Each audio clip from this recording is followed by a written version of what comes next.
deseado de todas las gentes.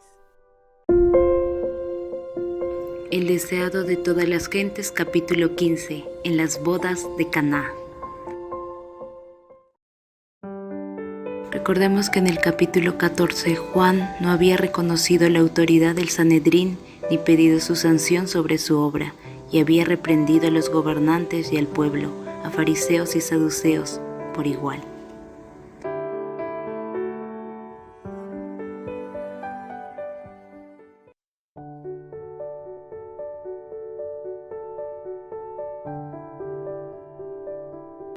Jesús no empezó su ministerio haciendo alguna gran obra delante del Sanedrín de Jerusalén.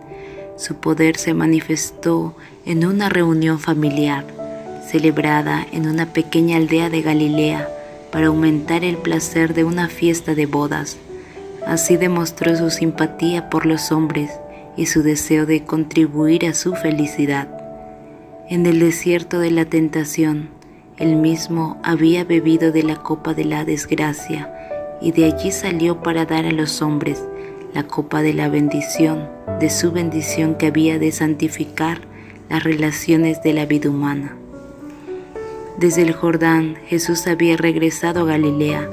Debía celebrarse un casamiento en Caná, pequeño pueblo no lejano de Nazaret. Las partes contrayentes eran parientes de José y María, y Jesús, teniendo conocimiento de esa reunión familiar, fue a Caná y con sus discípulos fue invitado a la fiesta. Allí volvió a encontrarse con su madre, de la cual había estado separado desde hacía cierto tiempo. María había oído hablar de la manifestación hechas a orillas del Jordán, en ocasión de su bautismo. Las noticias habían sido llevadas a Nazaret y le habían hecho recordar las escenas que durante tantos años había guardado en su corazón. En común con todo Israel, María quedó profundamente conmovida por la comisión de Juan el Bautista. Bien recordaba ella la profecía hecha en ocasión de su nacimiento. Ahora la relación que había tenido con Jesús volvía a encender sus esperanzas. Pero también le habían llegado noticias de la partida misteriosa de Jesús al desierto y le habían oprimido presentimientos angustiosos. Desde el día en que oyera el anuncio del ángel en su hogar de Nazaret, María había atesorado toda evidencia de que Jesús era el Mesías. Su vida de mansedumbre y abnegación le aseguraba que él no podía ser otro que el enviado de Dios. Sin embargo, también a ella la asaltaban dudas y desilusiones, y anhelaba el momento de la revelación de su gloria. La muerte la había separado de José, quien había compartido con ella el conocimiento del misterio del nacimiento de Jesús. Ahora no había nadie a quien pudiese confiar sus esperanzas y temores. Los últimos 2 meses habían sido de mucha tristeza. Ella había estado separada de Jesús, en cuya simpatía hallaba consuelo. Reflexionaba en las palabras de Simeón: una espada traspasará tu alma. Recordaba los 3 días de agonía durante los cuales pensaba que había perdido para siempre a Jesús, y con ansioso corazón anhelaba su regreso. En el festín de bodas le encontró.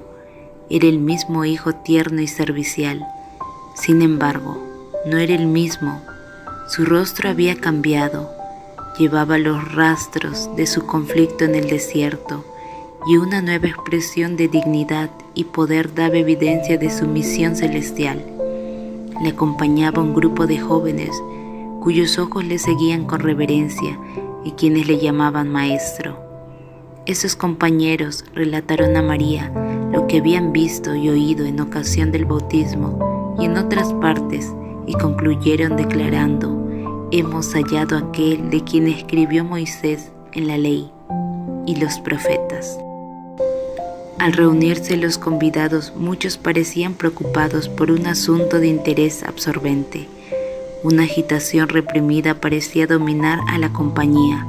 Pequeños grupos conversaban en voz baja, pero con animación, y miradas de admiración se dirigían hacia el hijo de María. Al oír María el testimonio de los discípulos acerca de Jesús, le alegró la seguridad de que las esperanzas que alimentara durante tanto tiempo no eran en vanas.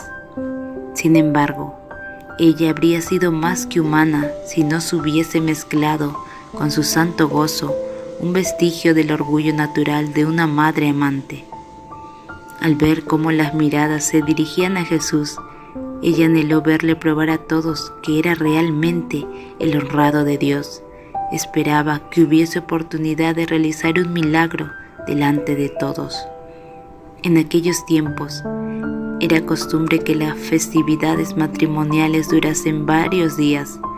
En esta ocasión, antes que terminara la fiesta, se descubrió que se había agotado la provisión de vino. Este descubrimiento ocasionó mucha perplejidad y pesar. Era algo inusitado que faltase el vino en las fiestas, pues esta carencia se habría interpretado como falta de hospitalidad. Como pariente de las partes interesadas, María había ayudado en los arreglos hechos para la fiesta y ahora se dirigió a Jesús diciendo: «Vino no tienen». Estas palabras eran una sugestión de que él podría suplir la necesidad. Pero Jesús contestó: «¿Qué tengo yo contigo, mujer? Aún no había venido mi hora». Esta respuesta, por brusca que nos parezca, no expresaba frialdad ni falta de cortesía. La forma en que se dirigió el Salvador a su madre estaba de acuerdo con la costumbre oriental. Se empleaba con las personas a quienes se deseaba demostrar respeto. Todo acto de la vida terrenal de Cristo estuvo en armonía con el precepto que él mismo había dado: honra a tu padre y a tu madre. En la cruz, en su último acto de ternura hacia su madre, Jesús volvió a dirigirse a ella de la misma manera al confiarla al cuidado de su discípulo más amado. Tanto en la fiesta de bodas como sobre la cruz, el amor expresado en su tono, mirada y modales interpretó sus palabras.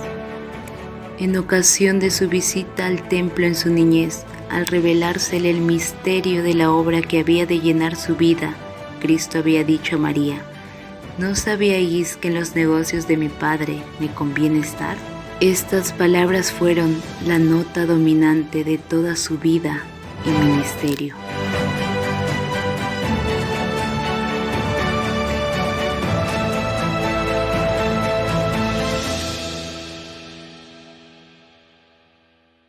Continuaremos.